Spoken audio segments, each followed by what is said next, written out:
तुलसी गछ मूल यही जिनिस को नियाती रखंतु एहा द्वारा भाग्य उज्जवल होइथाय। तेबे आसंतु जानिबा कोन से ही जिनिस जहा तुलसी गछ पाखरे रखिबे। किंतु जानिबा पूर्वर हे माता तुलसी देवी जी भी तुमर एही वीडियो को लाइक चैनल को सब्सक्राइब करी कमेंट बॉक्स रे जय माता तुलसी लिखिबे तांको घर को अन्न धन रे भरी देबे। तुलसी गछ ना केवल घरर सकारात्मक को बढ़ाई थाए बरं एहा द्वारा घरे माता लक्ष्मी कर कृपा बनी रही थाए। तुलसी गछ को प्रतिदिन जल अर्पण करंतु, तुलसी गछ को पूजा पाठ करंतु।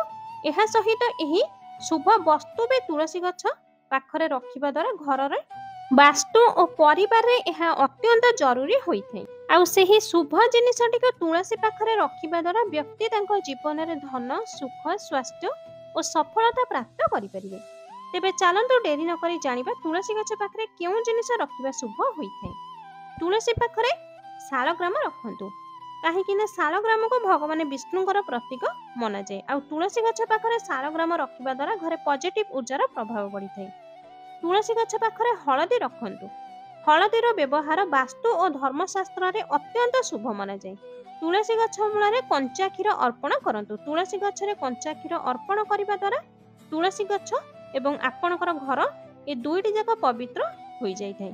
तुलसी गछ पाखरे गोमती चक्र रखंतु। गोमती चक्र को वास्तुशास्त्र रे शुभ अति शक्ति प्रदान करिथिबा वस्तु होइଥାଏ।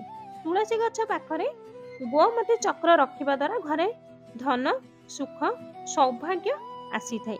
एही भली वीडियो आगो को देखिया पे हम चैनल सहित जोड़ी होई रुहंतु। वीडियो गोटे लाइक करी चैनल को सब्सक्राइब अवश्य कर दियंतु।